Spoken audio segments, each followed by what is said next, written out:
Valencia Lakes Military Veterans Club's ceremony in commemoration of the 75th anniversary of the formal surrender of the Japanese in Tokyo Bay on September 2nd, 1945.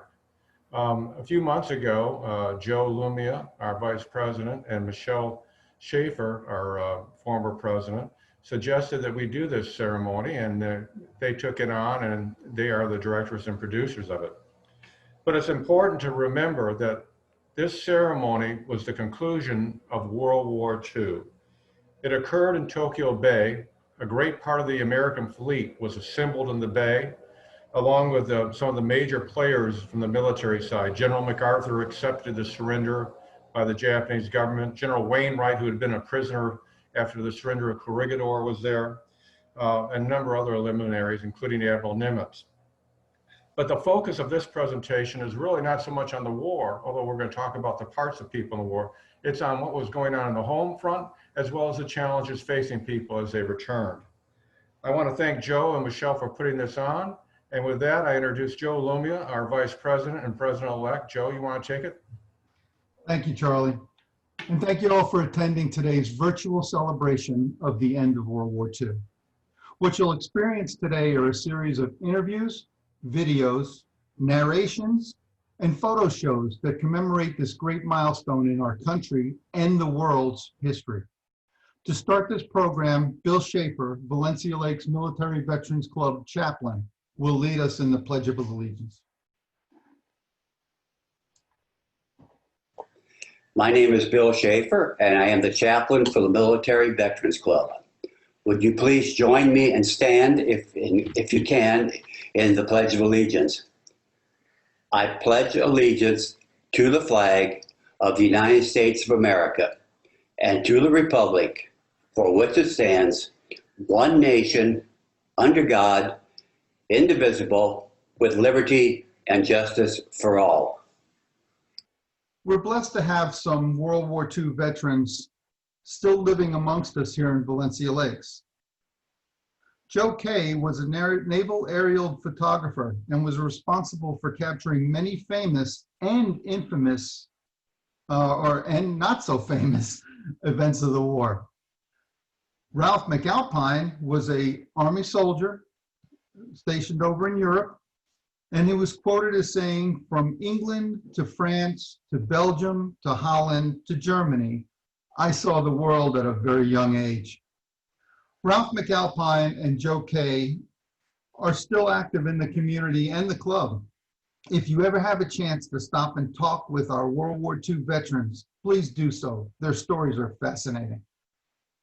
As many of us have family members that were veterans of World War II who are no longer with us, while we're not able to mention them all today, some of those from our community are Bill Ethington, Thomas Anderson, and Harvey Cantor.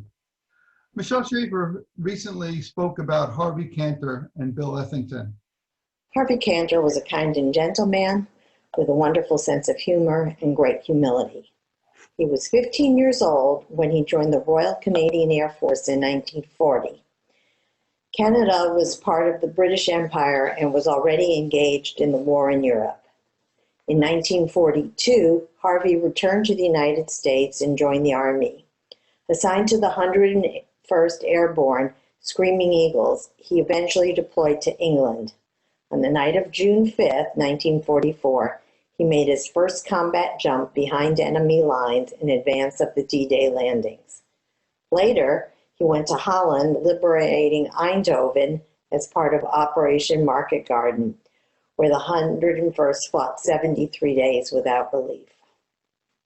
During the Battle of the Bulge, the 101st Airborne held the city of Bastogne.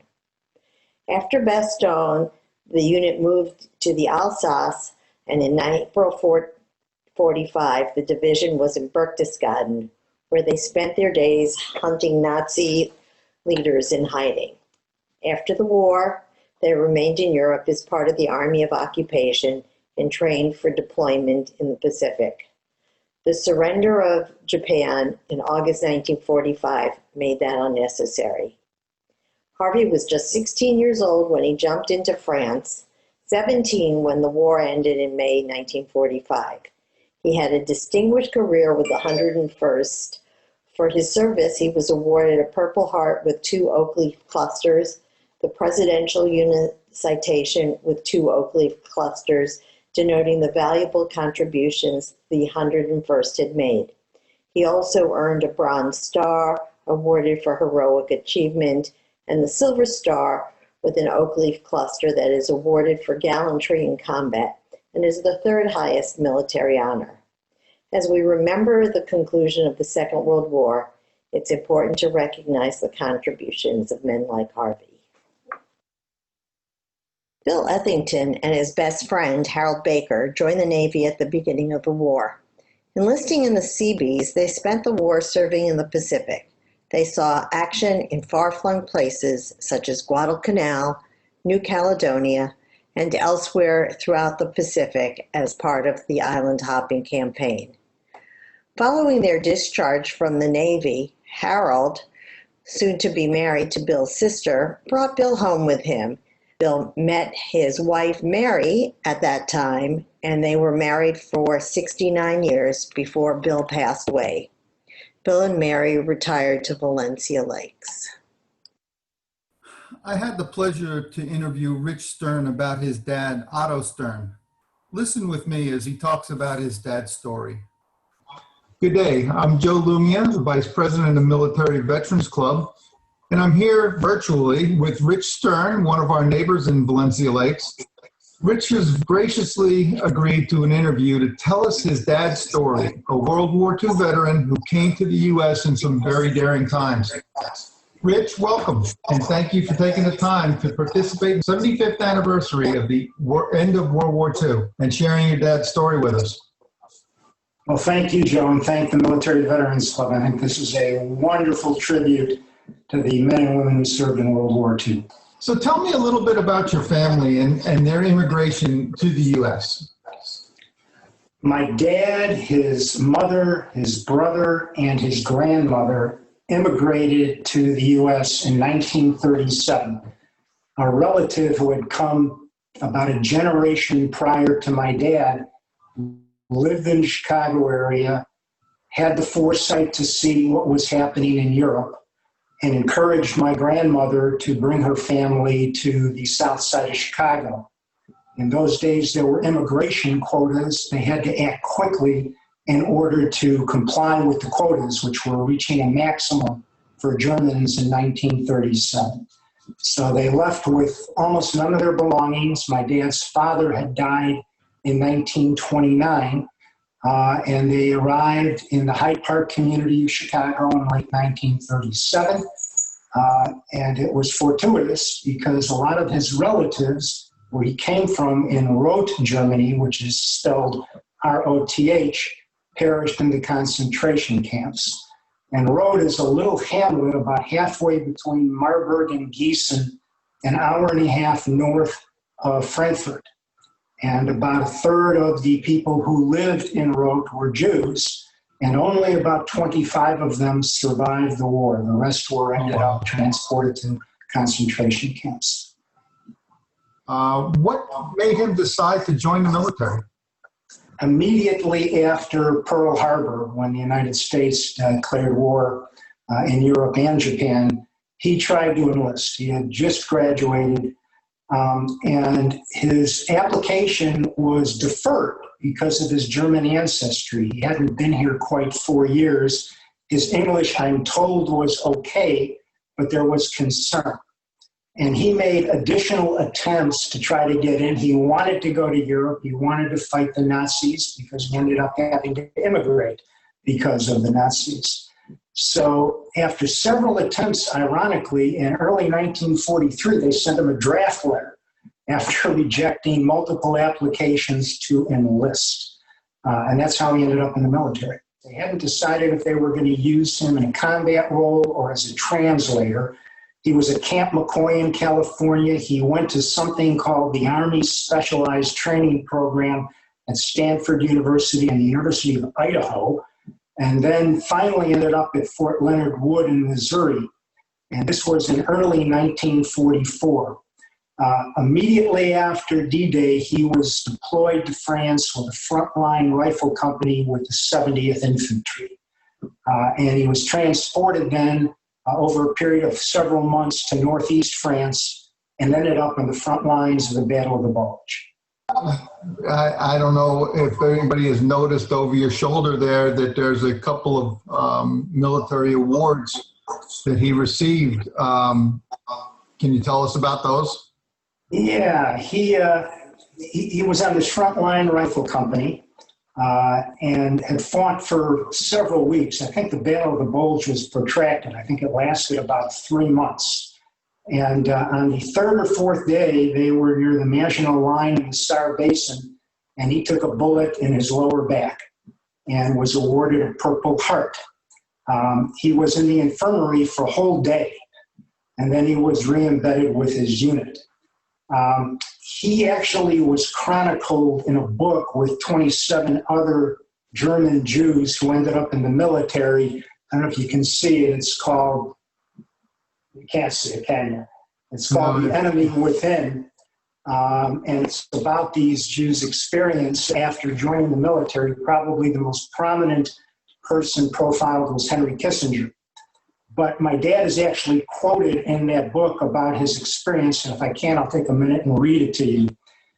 He said it was this was after he had been injured and re-embedded with the 70th Infantry Rifle Company. It was a brutal fighting, mostly house to house, when we took Forbach, which is a community, I believe, in southern Germany.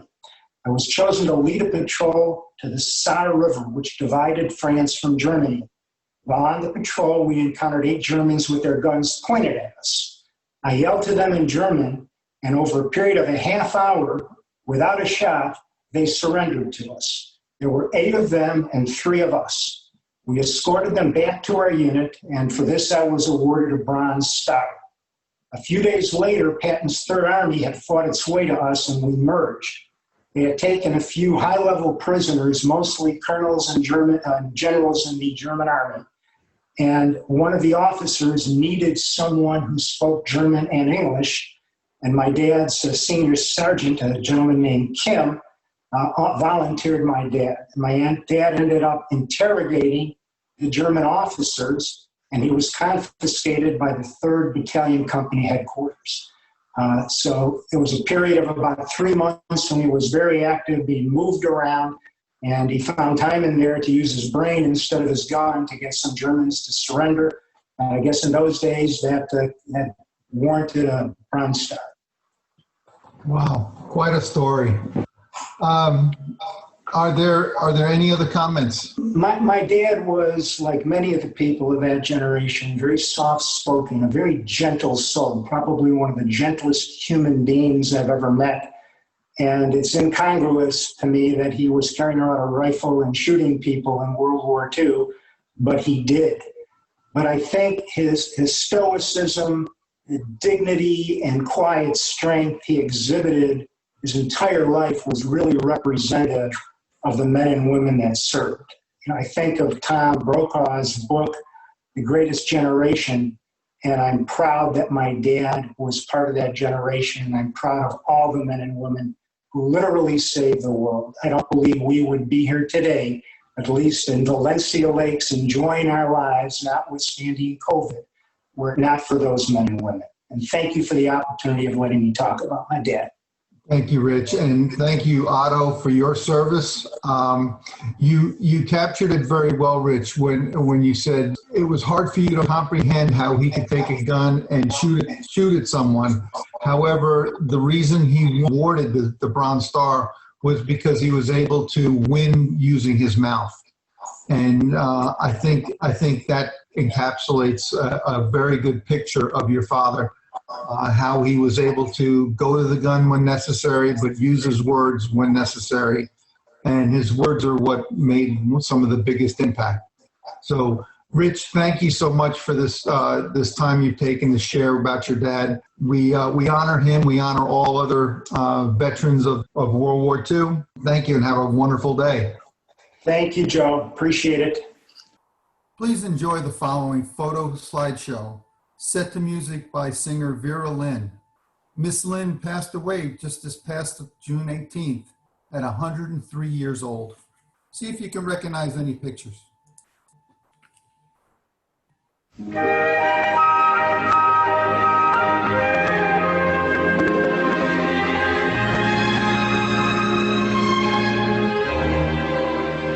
There'll be bluebirds over the white cliffs of Dover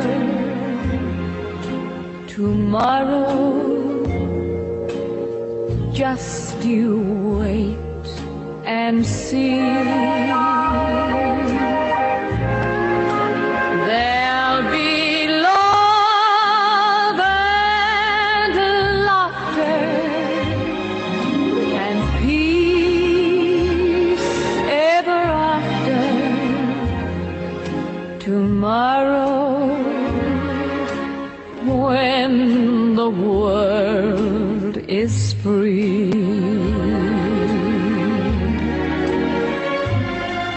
The shepherd will tend his sheep, the valley will bloom again, and Jimmy will go to sleep in his own little room again.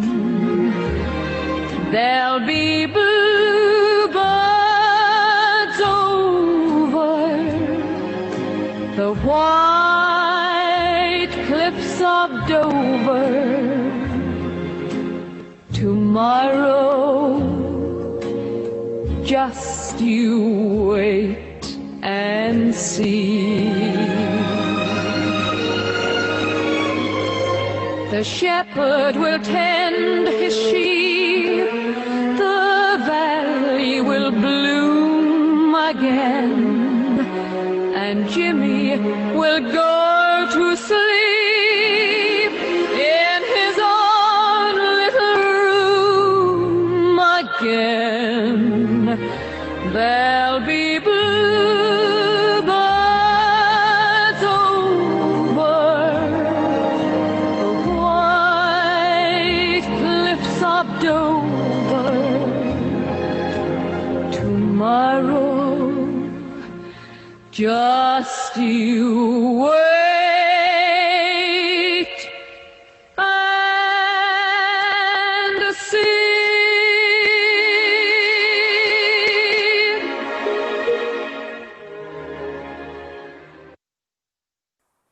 Celebrations occurred all over the world when the war was over. Here are just a few videos from the end of both the war in the Pacific and the war in Europe, culminating with the infamous event that happened in Tokyo Harbor.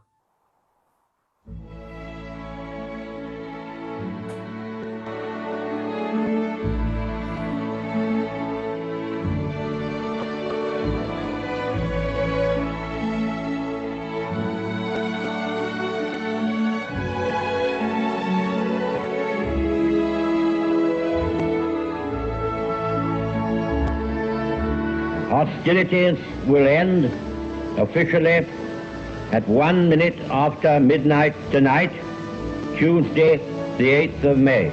Today is Victory in Europe Day.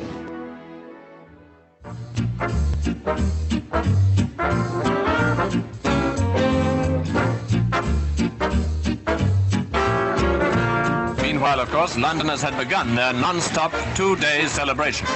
The end of the German war had come 11 months after the landings in Normandy. V-Day came less than a year after D-Day. Outside the gates of Buckingham Palace, the people gather in their thousands.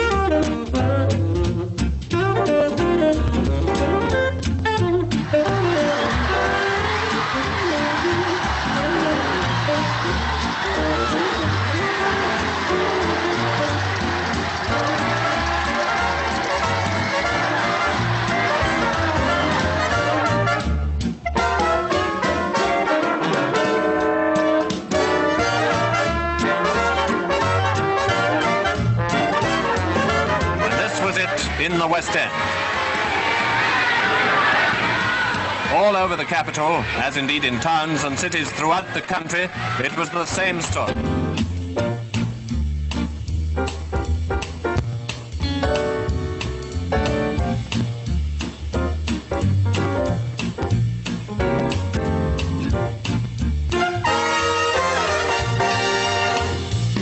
London made a night of it. Piccadilly Circus was the center of it all.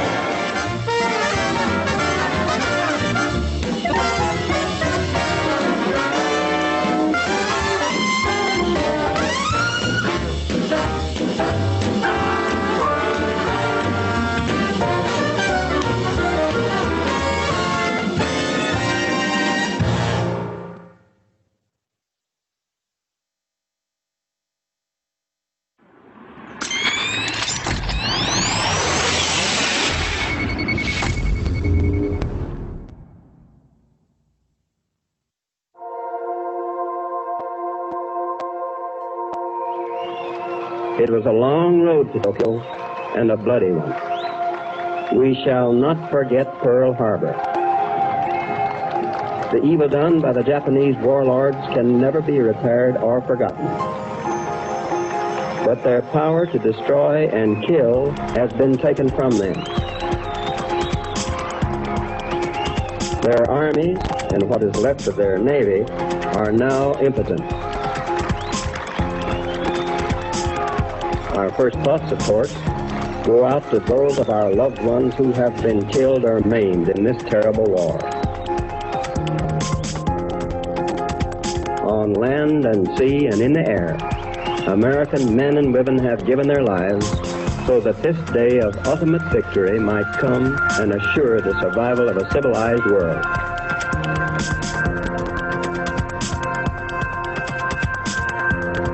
No victory can make good their loss. We think of those whom death in this war has hurt, taking from them fathers, husbands, sons, brothers, and sisters whom they love. No victory can bring back the faces they long to see.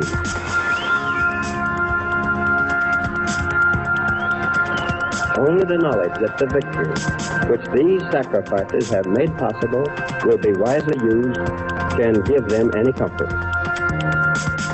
It is our responsibility, ours the living, to see to it that this victory shall be a monument worthy of the dead who died to win it.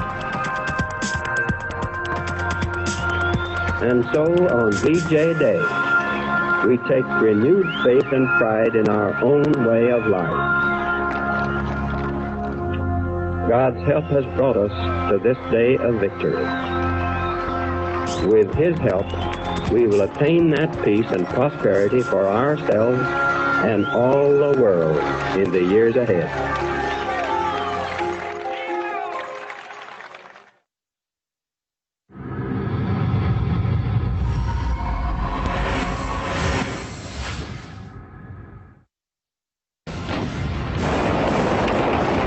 World War II in the Pacific, 4 years of bloody hell, came to an end here. September 2nd, 1945, a solemn ceremony on the deck of the USS Missouri in Tokyo Bay. A mighty warship and a peace to celebrate. The ship was packed with hundreds of sailors, Marines, reporters, cameramen, and top military brass with legendary names: Nimitz, Halsey, Wainwright, McCain. Representatives of 9 Allied nations and Supreme Allied Commander General Douglas MacArthur. Just before 9 that morning, the Japanese representatives approached the Missouri. They boarded in silence,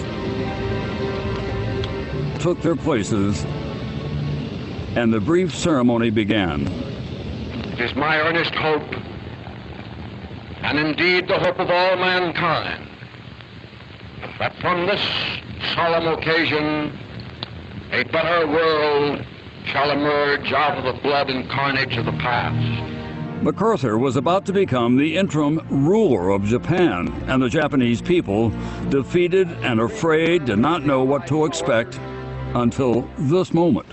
I announce it my firm purpose to proceed in the discharge of my responsibilities with justice and tolerance, justice and tolerance.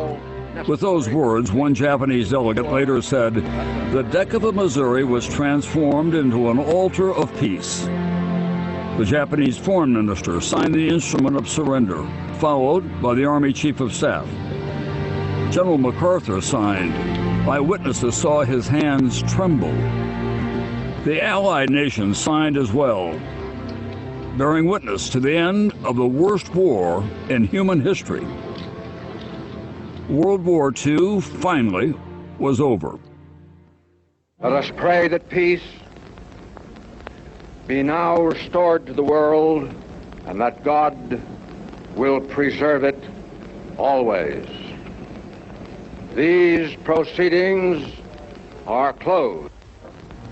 At that moment, as if on cue, the sun came out, and as the Japanese departed, a stunning aerial display. More than 2,000 Allied aircraft flew in formation over the Missouri. In Washington, President Harry Truman marked the moment. The thoughts and hopes of all America, indeed of all the civilized world, are centered tonight on the battleship Missouri. It was no accident that the surrender took place aboard the Missouri. The ship was named for Truman's home state. The previous year, then Senator Truman watched his daughter christen the Missouri as it was launched into New York Harbor. Just weeks after the surrender, the ship was back in New York, welcomed by thousands, including President Truman. He visited the spot where the war had ended. He sat at the surrender table to sign the guest book and described it as the happiest day of his life. Today, with this plaque marking its now famous deck, the Missouri is anchored where World War II began for the United States. Mighty Mo now stands proudly and at peace at Pearl Harbor. I had an opportunity to talk with John Bernstein about his father. Listen with me on that. John, thank you very much for participating with us. Question for you. Tell me a little bit about your dad, where he came from and why he joined. Well, my dad was born in 1924. He grew up on the Lower East Side in New York City. He enlisted in the Army in 1942. Prior to his 18th birthday, so I'm not exactly sure how that happened, but I think after Pearl Harbor, he was called to action like so many folks were. He did his basic training in Fort Benning, Georgia, and was in the Army Air Corps. Well, he was lucky enough to be under the command of General Chenault and his famous Flying Tiger Squadron. They were a transport division, and his area of operation was flying over the Himalayas in old B-3s, I guess, or B-17s perhaps, transporting materiel from India to the nationalist Chinese who were fighting with us under General Chiang Kai-shek. Did your dad share any other stories with you? Well, he did share a number of stories. I think he was, like many folks, modest, and there wasn't perhaps something that he wanted to put behind him. But there were two interesting stories. The first of which was he tells a story of they were in these very slow transport planes, and they flew fairly low to stay out of the Japanese radar. But one day, a Japanese Zero found them and pursued them. And the pilot, my dad was a technical sergeant. He was involved in the mechanics, but not involved with the flying of the airplane. But the Japanese Zero took off after them and shot them down. Dad had to bail out. He landed in a tree and survived. I think he, broke a couple of bones, but it wasn't enough to get him shipped back to the States. He mended, got his Purple Heart, and went back into service. So that was an interesting story. The second interesting story that he always told me, which I always got a kick out of, was that Chiang Kai-shek had a very interesting relationship with the United States government. My dad and I don't know if all, but many of the soldiers stationed in China were paid in Chinese currency. So Chiang Kai-shek received U.S. currency from the American government, and he then paid the U.S. soldiers in Chinese currency. And the Chinese currency had so much value that Dad said that they used to stick it in their shoes for insulation, and also put it in the walls of the barracks for insulation as well, because they would have much rather been paid in Uncle Sam dollars than Chinese yen, but that was the deal that Chiang Kai-shek struck with the government of a presence in China. I never realized that American forces were being paid for with Chinese currency. Anything else you'd like to tell us about your dad or World War II or your family? Well, when Dad came home, like so many others, he started a family, went into business, but he never really forgot his connection to the service. He was a lifelong member of the Jewish War Veterans, and when he lived out in California, attended a number of meetings that were held out there, and had some of his charitable intent went to veteran organizations. So, his service, while he gave it willingly, it lasted through his lifetime, and like so many others, it had a very meaningful impact on the way he lived his life. Well, that's awesome. John, I really appreciate it. One thing I didn't ask, and that's my fault, and I'm remiss, but what was your dad's name? His name was Hyman David Burstein. If it weren't for his service, I don't know. I'm not sure he ever would have left New York City. So it opened up a whole new world, so to speak, for him, and made it easier, I think, for him to embrace different places and different things when he encountered them after serving. And as well for your family. John, thank you so much. Had it not been for the World War II veterans and all they gave and all they did, things today would be a whole lot different. And we all know that, and we hopefully all understand that. But thank you again. I appreciate you taking the time and talking with us. And you just have a great day. Martin Grossman, Michelle Schaefer's uncle, joined the Army in 1940 and was assigned to the 4th Cavalry. Initially training at Fort Riley, Kansas, he learned to be a horse soldier. The regiment was redesignated as a Horse Mechanized Corps Reconnaissance Regiment in 1942 and sent to Fort Irwin to train.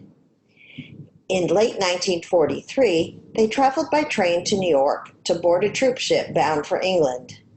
Troop movements were secret, yet somehow my grandmother found out and met the train at Penn Station, bidding my uncle farewell and good luck. On D-Day 1944, the regiment was responsible for capturing the Île Sainte-Marie, 6,000 yards off Utah Beach, which was part of the German defenses of the Normandy coast. Later, corresponding via email, she received a request for overboots needed to keep his feet dry during the wet and snowy fall and winter.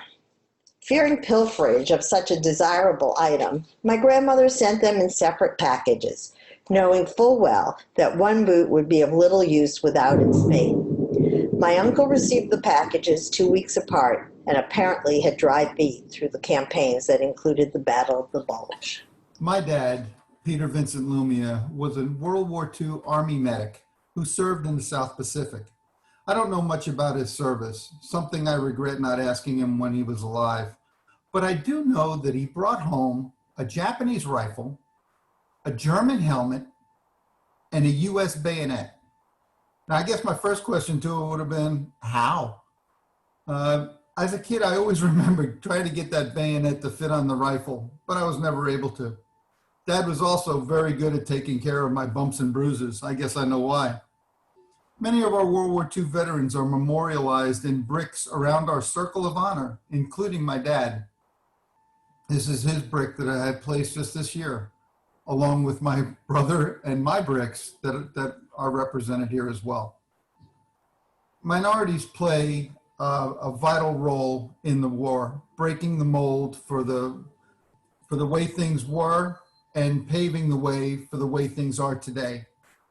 Some are famous, some are not, but all are key to the victory that our nation realized.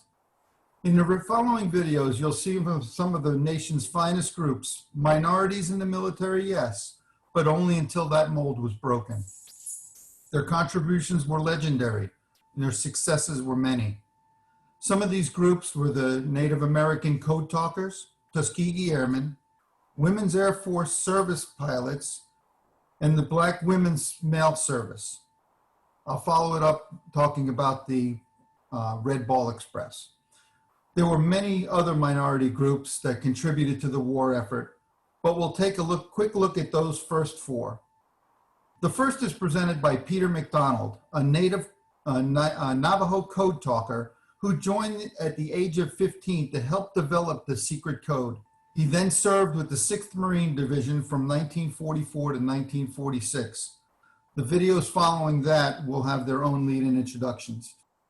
Over 200 Navajo code talkers participated on the landing of Iwo Jima.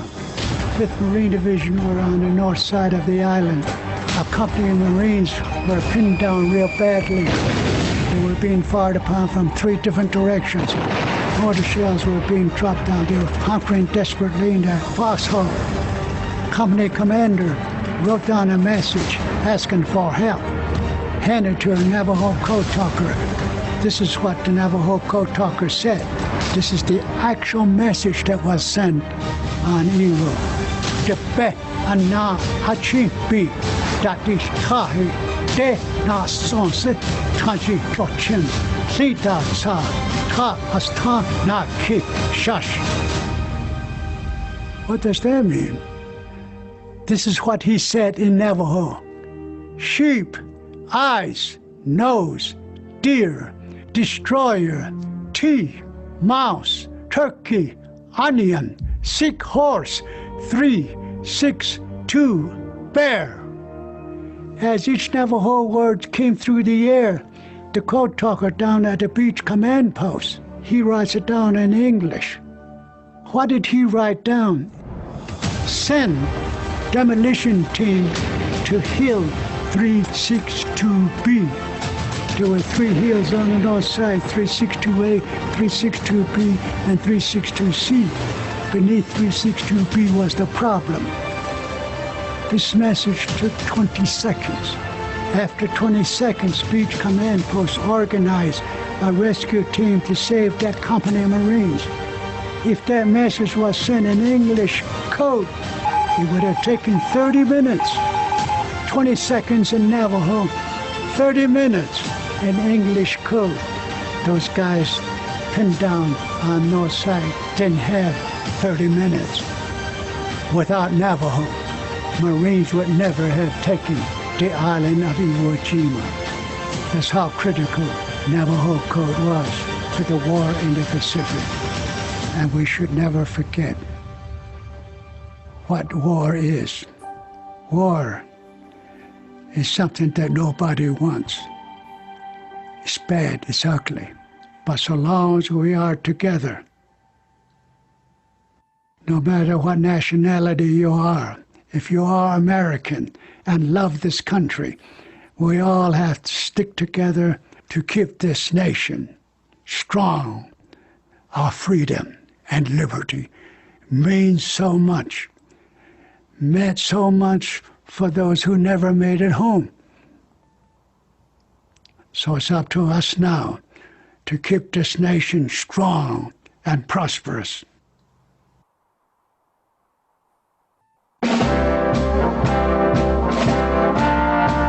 They were pioneers who blazed a trail through the war-torn skies over Europe.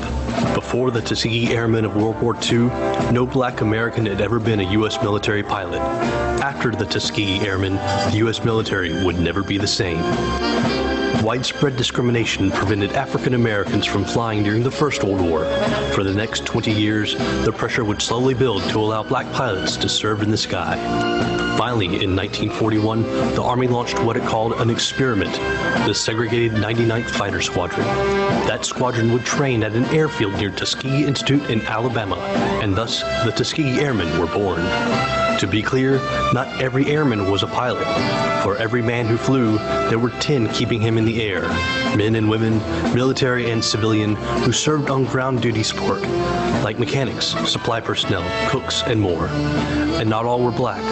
Some were white or Latino or Native American. One notable woman who helped the Tuskegee Airmen take off into history was the First Lady of the United States. Eleanor Roosevelt visited the squadron in 1941 and insisted a black pilot take her up, and that photographs would be taken.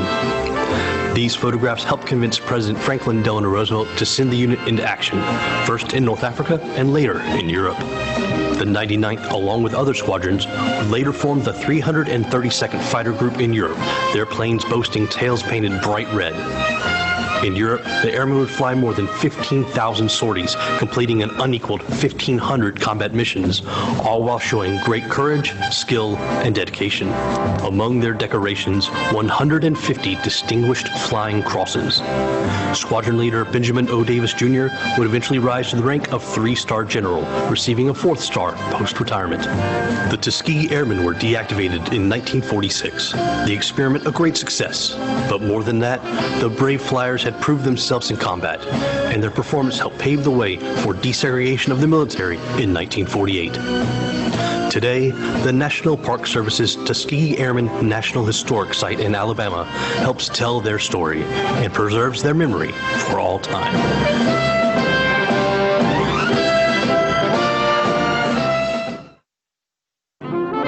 As a means to free up male pilots for combat duties, Women Air Force Service Pilots, or WASP, were formed in 1943. The WASP were a merging of 2 earlier, relatively independent civil service programs for women pilots, led by Jackie Cochran and Nancy Love. This group of women were the first licensed female pilots in the United States to fly military airplanes for military service. The WASP flew every type of aircraft in Army Air Force's inventory. Their duties included almost all non-combat missions, such as ferrying, towing targets for air-to-air gunnery practice, test flights, flight instruction, and cargo and personnel transport. When the program abruptly ended in December 1944, with the defeat of a bill to militarize the WASP, the women returned to civilian life with no veterans benefits. It wasn't until 1979 that WASP service was considered active military service. WASP fulfilled all the expectations of those who initiated the program and helped to clear the way for women pilots of today. I'm honored to be joined here now by Elaine Harmon, Women Air Force Service Pilot. Mrs. Harmon, can you tell me a little bit about the time period and what the nation's feelings were about the war? Well, of course, when Pearl Harbor happened, immediately everybody wanted to help out, do something that they could help out with the war effort. The government had set up a program knowing that we were very short of pilots, and they had set up a civilian pilot training program to train people and get them interested. We had very, very few pilots at the beginning of the war. Mm-hmm. By the end of the war, we had something like 1.5 million, I think it was. Wow. Some of whom we trained. Uh-huh. How did you find out about the Women Air Force Service Pilots, and why did you decide to join? Well, who would pass up an opportunity like that? That's why I joined. But, and also it was to help with the war effort. Mm-hmm. Help with the war effort and enjoy what you're doing. Right. Mrs. Harmon, what does it mean for you to have had this opportunity? It's been the highlight of my life. Mm-hmm. And it's great because my grandchildren know that Granny's not just an old lady. Well, thank you so much, Ms. Harmon, for your service, and thank you for meeting with us. And thank you for inviting me. Tonight, there's an effort to give some of World War II's unsung heroes the recognition they so richly deserve. The 688 Battalion was nearly 900 strong and the only all-black unit in the Women's Army Corps deployed to Europe. Jim Axelrod with their amazing story in tonight's Profiles in Service. At 96, one of the best parts of Lena King's day is going through her mail. We take it for granted today because we have so many means of communication. Not Lena, not since her time serving in World War II. I wanted to do something. Many of the 7 million Americans in Europe during the war were on the move. Tracking them down for mail call was overwhelming. Not getting any mail, your morale is really going to be low. In February 1945, Lena King and 854 other members of the 688 Central Postal Directory Battalion shipped out to Birmingham, England, where mail had piled up. How bad was the backlog? The mail was stacked almost to the top of the hangar. 2, maybe 3 years backlog of mail. They worked 3 shifts a day, 7 days a week, while bombs dropped all around them, processing 17 million pieces of mail. They had asked if we could get it done in about 6 months. We were able to get it done in 3 months. Then it was off to France, unclogging another mess. But rather than gratitude, the women of the all-black 688 confronted something else. And I met one white American soldier. The first thing that came out of his mouth, he said, "What are you doing here, nigger?" And all you were doing was trying to get letters to the front. We're trying to get letters to people like him. Because they didn't get any parades then, I like to call them pioneer patriots. Retired Army Colonel Edna Cummings would like to see them recognized with a Congressional Gold Medal now. During a time where they were denied basic liberties as Americans, they still wanted to serve the United States. Nearly 3/4 of a century later, this veteran recalls her service with pride. Well, that made me feel good, that I had done my part. Her part, enduring racism while she kept morale blooming at a time we needed it most. Another notable group comprised of 75 to 90% Black American soldiers was the U.S. Army Transportation Corps' mission referred to as the Red Ball Express. The Red Ball Express was a famed truck convoy system that supplied the Allied forces moving quickly through Europe after breaking out from the D-Day beaches in Normandy in 1944. To expedite cargo shipment to the front, trucks emblazoned with red balls attached above the front bumper followed a similarly marked route that was closed to civilian traffic. This route was one way. The trucks also had priority on regular roads. This 24-hour-a-day, 81-day transportation effort along the Red Ball Highway, hauling 1/2 million tons of material, which kept forward units supplied with fuel, ammunition, food, and other essentials until the railroad was reestablished. World War II saw the national defense in full effect throughout the country. Michelle Schaefer had a chance to learn a little about it from her mom. Gilda Atkins, Michelle Schaefer's mother, was a teenager during World War II. She and her older sister were part of the civil defense effort. The Office of Civil Defense was charged with promoting protective measures, mobilizing the populace in the event of a threat, and elevating morale. Over 10 million Americans volunteered and were trained in a wide variety of duties. Gilda and her sister Bee were charged with standing a vigil on the rooftop of their apartment building. Armed with flashlights and whistles, it was their duty to raise the alarm in the event of an air raid. Fortunately, no air raid ever occurred. As we bring this celebration to an end, here's a tribute to our World War II veterans, followed by a short video tribute to our flag, Old Glory, flying free today because of those brave veterans and families from World War II, the greatest generation. Their efforts are a cornerstone to our nation to the foundation of the flag that flies today, with the freedoms and liberties that it represents. Thank you, World War II veterans and families. We're here because you served and cared.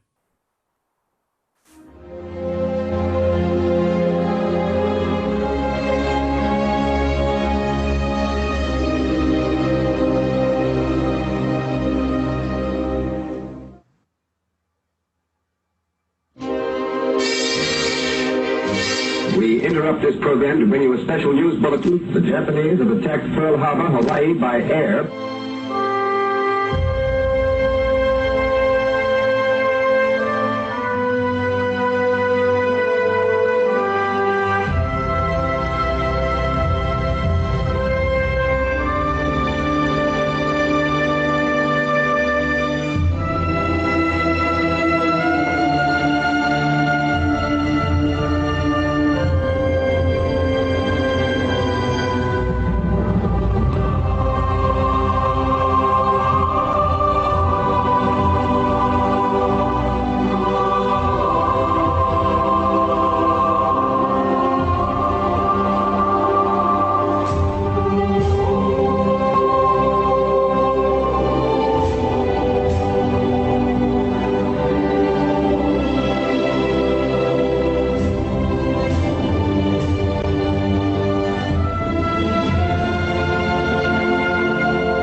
I would like for you to know that I believe that if our flag could speak, these are the words that it would say. Ladies and gentlemen, I now present Old Glory. I am the flag of the United States of America. My name is Old Glory. I fly atop the world's tallest buildings, and I stand watch in America's halls of justice. I fly majestically across the great institutions of learning, and I stand guard with the greatest military power in the world. Look up and see me.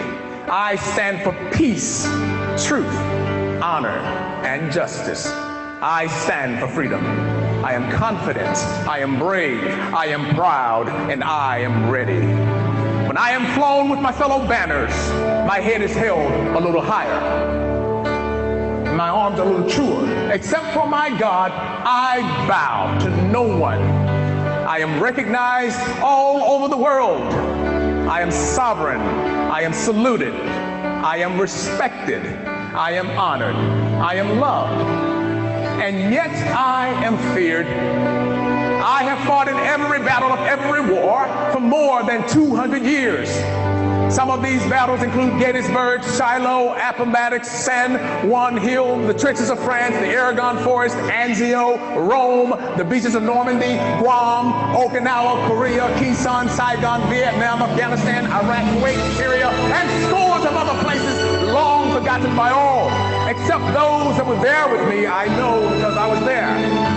I led my special operations forces in the quiet of the night, and at the tip of the spear, I saw them fight fearlessly throughout the globe every day of the year. I watched over them even during the casualties of Desert One, and they still loved me. I was on a small hill, Iwo Jima. I was dirty, battle-worn, tired. But my soldiers and my sailors, my airmen, my Coast Guardsmen, my Marines, they all cheered me, and I was so very proud. I was at Ground Zero in New York City on September the 11th as cowardly fanatics attacked America. I was raised from the ashes of once proud buildings by brave firefighters. These were heroes who risked their lives to save others, showing all that America, although bloodied, will never be beaten, because those who would destroy me cannot win. For I am the symbol of freedom, of one nation, under God, indivisible, with liberty and justice for all. I have been soiled, I've been burned, I've been torn, and I have been trampled on in the streets of my own country. And when it is done by those whom I have served with in battle, it hurts. But hear me today when I say, I will overcome because I am strong. I have slipped the surely bounds of earth, and from my vantage point on the moon, I stand watch over the uncharted new frontiers of space. And I have been that silent witness to all of America's finest hours. But my finest hour comes when my stripes are torn into strips to be used as bandages to cover the wounds of my fellow comrades on the field of battle. And also when I fly at half-mast to honor my soldiers and my sailors, my airmen, my Coast Guardsmen, and my Marines. But most importantly, when I'm placed into the trembling arms of a grieving mother at the gravesite of her fallen son or her fallen daughter, I am so very proud. My name is Old Glory. Long may I wave, dear God. Long may I wave.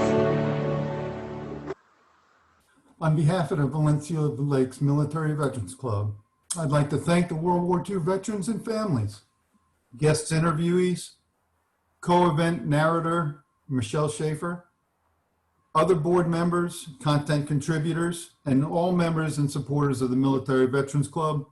God bless our veterans. God bless our nation. Thank you all for joining in this celebration, and have a wonderful day.